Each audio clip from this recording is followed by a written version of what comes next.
Yo, boys and girls, it's your boy Divesty back with another video. This time, we're switching up, and instead of doing some Southend content, we're going to be doing some League One content as a whole. Today, we're going to be ranking League One stadiums from best to worst, and if it was to ranked on a table, just to see how the table would finish at the end of the season, or how I think it should be laid out. This is my personal opinion, guys, so if I mention your team lower down, or maybe in a spot you weren't expecting, please don't be a no, it's just my opinion. You might think your ground is perfect, but this is just me, what I've seen, and what I can judge on. So like I said, boys and girls, enjoy the video, make sure you hit that like button, maybe even subscribe. Right, now that begging is done for, we're going to start in the video. We're going to start at the bottom, down in 23rd. The worst stadium, I think, in this league is Burton Athletic. It's just so poor. I went there when Southend played them a couple years back to get into the playoffs, and we came back to Roots Hall and lost it. It just looks, the away end is shocking.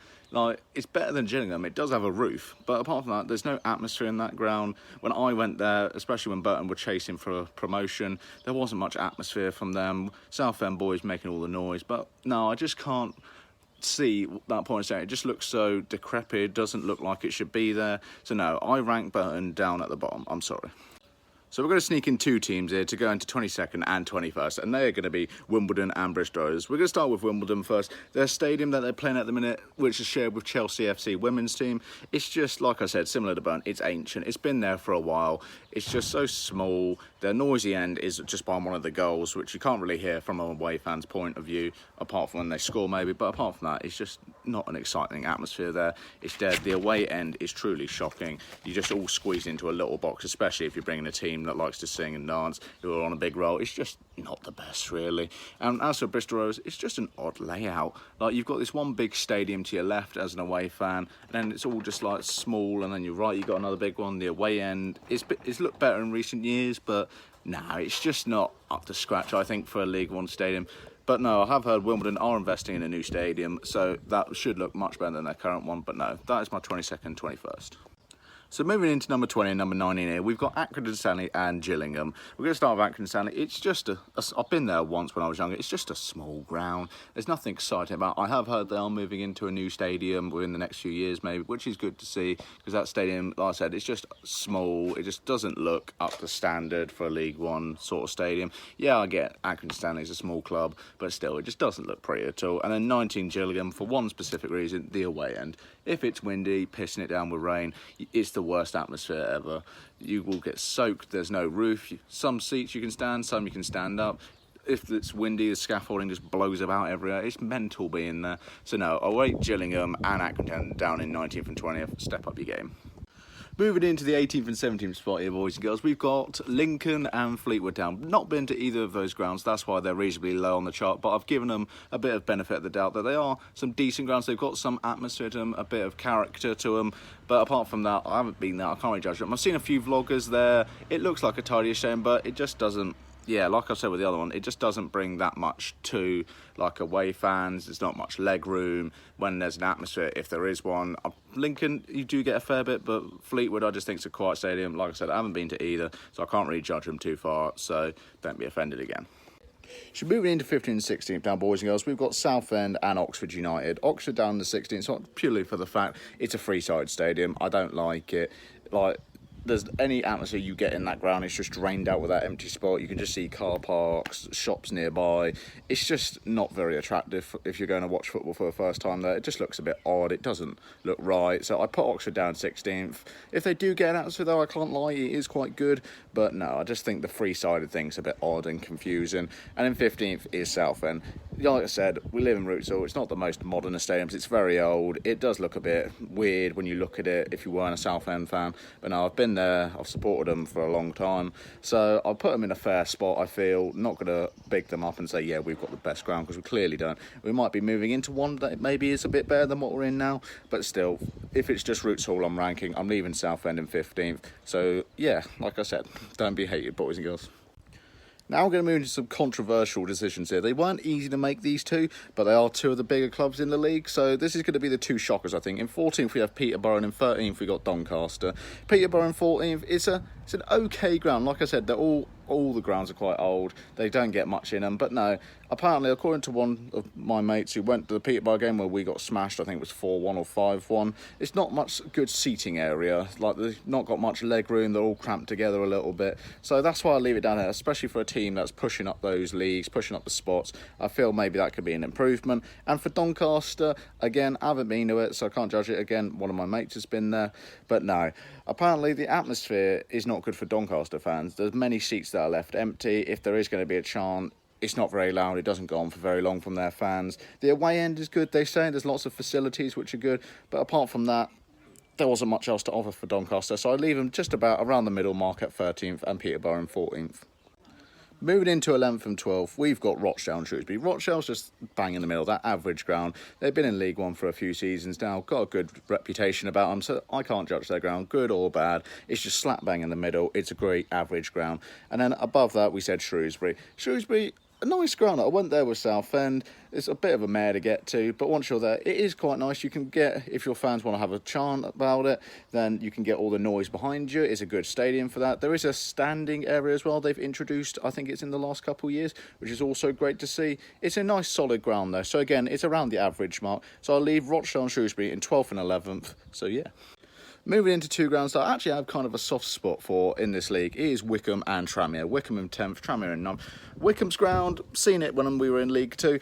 It's a nice stadium, I can't lie. It just pips Rochdale to 10th because I was going to put them there, but I've swapped it about. It just looks really nice about it. The away end, very nice. And yeah, I can't say much else. It's just a bang average ground. I can't diss it really in any way. And for Tranmere, I do like their big stand behind their goal. Which one is? I think it's their south stand. It might be the north. I'll have to check that one out. But no, I do like that stand behind there. It is a nice, tidy ground. It isn't almost just in the middle of nowhere again. But no, I do like that stadium quite a bit. I've got a bit of a soft spot, like I said. I can't really judge it because, yeah, I like it too much. So I leave those two teams there. Moving into 8th and 7th now, we have Coventry and Rotherham. Coventry obviously have to be in 8th because it's not their ground, to be honest.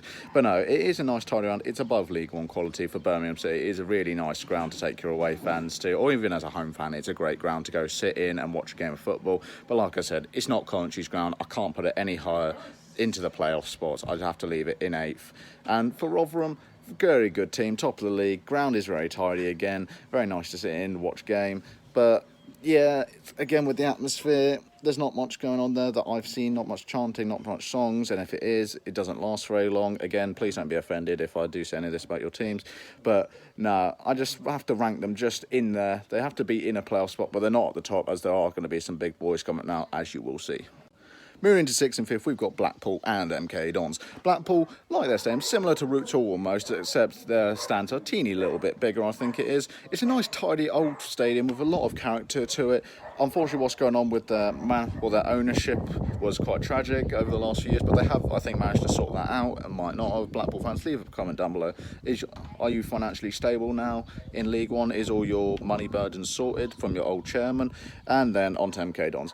Lovely looking stadium, great facilities around the outside. You've got plenty of food, you've got hotels out there, it's a lovely stadium. It's great for like performances of bands or like a wrestling event or a UFC event, but just for football, it's never full. Like when we went there with Southend, people were there, but it was just dotted about. It just didn't make much sense as a football fan to see all those empty spots for a team who's not too long moved into that stadium. But no, I have to rank it quite high for the facilities being amazing, and it does look quality, but the fans and the atmosphere behind it is not too great. Moving into the top 4 now, boys and girls, we're going to start off with number 4, Ipswich Town. Like I said, Ipswich have been a phenomenal team at the start of the season. Started to dip in form towards the end of it before this virus broke out. Something went wrong there. But no, their stadium is very nice, I've got to say. For the away fans, it's a nice, tidy area. For the home fans, it's even better. I've been there when I was younger. I watched one game when I think I was about 6. Can't remember it too well. But for like an ex-Premier League team, it is a quality stadium.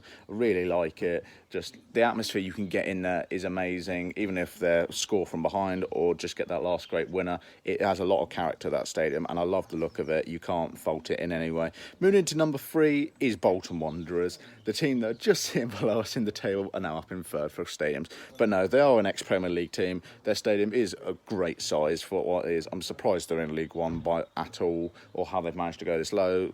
It's obvious, you can look at the facts and see it, but no, that stadium just does not deserve to be in this league. It looks too nice. The Macron Stadium is a quality stadium to go to, so I leave Bolton and Ipswich in third and fourth. Into the top 2 now, boys and girls, the big ones. The final 2 teams of this is going to be Portsmouth and Sunderland. Portsmouth just going to sit in second place only by a little bit. Like I said about it, it's an ex-Premier League stadium. It is quality. Just even when that guy's digging the bell inside Fratton Park, it is a magnificent stadium, even if that is annoying. Just the character in that stadium from thousands of years before, or not thousands, like tens of years before, you can still feel it in there. They know as soon as you go in there, like any away team knows, you've got to play your great game. You're going to have an amazing set of fans behind you, amazing voice, amazing everything against you. So that's why Fratton Park is such a hard place to go to, as Portsmouth have won a lot of games at home in this season. I think it carries on into last season as well. It is a great stadium to go to, and you know, like I said, as an away team, you are going to struggle. And sitting in number 1 top spot of this league is Sunderland. Not only because I've just watched their season 2 of Sunderland Till I Die, it is a brilliant stadium. Like I said, in Sunderland Till I Die, they changed the seat colours, the new owners. The owners have looked after that stadium very well. It is a really hard place to go to. Even if the team might not be too great, it is still an amazing stadium to go to. I highly recommend it. I want to go to see that next season. If Southend remain in League One, go watch versus Sunderland. I remember the first time we played them, we took a good following up there. Unfortunately, I couldn't make it. But no, I'd definitely rank Sunderland in number 1 spot just for that ex-Premier League feel. It's similar to Portsmouth. They're both just about level, but I just rank Sunderland just that tad bit higher.